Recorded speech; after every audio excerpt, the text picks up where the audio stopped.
పనికిమాలిని ప్రకటించటానికి సమయం ఉంటుంది, కానీ దేవుని వాక్యాన్ని ప్రకటించడానికి మాత్రం సమయం ఉండదు. ఉదయం నుంచి సాయంత్రం దాకా ఎన్ని ముచ్చట్లు, ఎంత స్టోరీ చెప్తావు, ఎంత చరిత్ర చెప్తావు. రాజకీయం గురించి మాట్లాడితే ఎంత మాట్లాడతావు. సినిమాల గురించి, సీరియళ్ళ గురించి మాట్లాడమంటే, ఇరుగు పొరుగుల గురించి మాట్లాడమంటే ఎన్ని మాట్లాడతావు.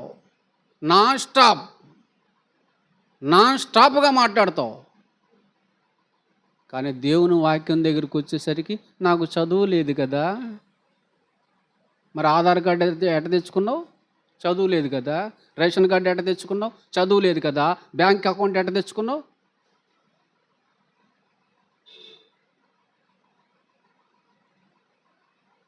చదువు లేకుండా అన్నీ చేస్తున్నావుగా. అంటే చదువు లేకుండా ఇన్ని వనరులు కూర్చుకోవడానికి టాలెంట్ ఉంది నీకు. దేవుని వాక్యాన్ని చెప్పడానికి మాత్రం నీకు టాలెంట్ లేదా? లోకపరమైన విషయాలు మాట్లాడటానికి చాలా ధైర్యం ఉంది నీకు. దేవుని వాక్యాన్ని మాట్లాడటానికి ధైర్యం లేదా? ఆ పనికిమాలిన విషయాల్లో ముందుంటావు. పనికొచ్చే విషయం ఇది, ఆత్మ సంబంధమైన విషయం ఇది, నిత్య జీవానికి సంబంధించిన విషయం ఇది. ఈ విషయంలో మాత్రం ఎక్కడో ఉంటావు, 5-6 కిలోమీటర్ల వెనక. కనుక వాక్యాన్ని బంధిస్తుంది ఎవరో తెలుసా? దేవుణ్ణి ఎరిగామని చెప్పుకుంటూ నామకార్థంగా బతుకుతున్న క్రైస్తవులేనండి. అట్టి వాళ్ళందరినీ దేవుడు బంధించి నరకంలో వేస్తాడు. పరలోకానికి రానీయుడు వాళ్ళని. అదైనా ప్రియులారా, ఎంత బాగుంది. వాటిని గురించి మాట్లాడు. అలా మాట్లాడే వాళ్ళు ఎంతమంది ఉన్నారు చెప్పండి?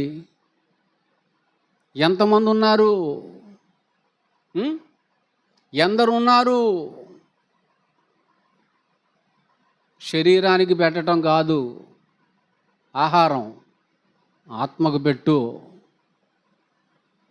శరీరం నిష్ప్రయోజనమైంది, మట్టిలోకి వెళ్ళిపోద్ది. ఒకరోజు మట్టిలోకి వెళ్ళిపోద్ది. ఆత్మే నిత్యమైంది, సత్యమైంది, శాశ్వతమైంది. దానికి ఆహారం పెట్టు. దానికి ఆత్మకు ఆహారం పెట్టకపోతే, ఆత్మకి ఆహారం అనే వాక్యం లేకపోతే అది బలహీనమైపోతుంది. బలహీనమైపోయిందంటే అది ఓడిపోతుంది. కనుక చాలా జాగ్రత్తగా ఉండవలసినటువంటి విషయాలు ఇవన్నీ. కనుక దేవుని యొద్దకు వచ్చేవారు దేవుని వాక్యం కొరకు మాత్రమే రావాలి. దేవుని వాక్యం కొరకు రావాలి. ఆనాడు యేసుక్రీస్తు వారి దగ్గరికి దేనికోసం వచ్చారు? రొట్టెల కోసం, చేపల కోసం. ఫుల్ మీల్స్ పెడతాడని వచ్చారు.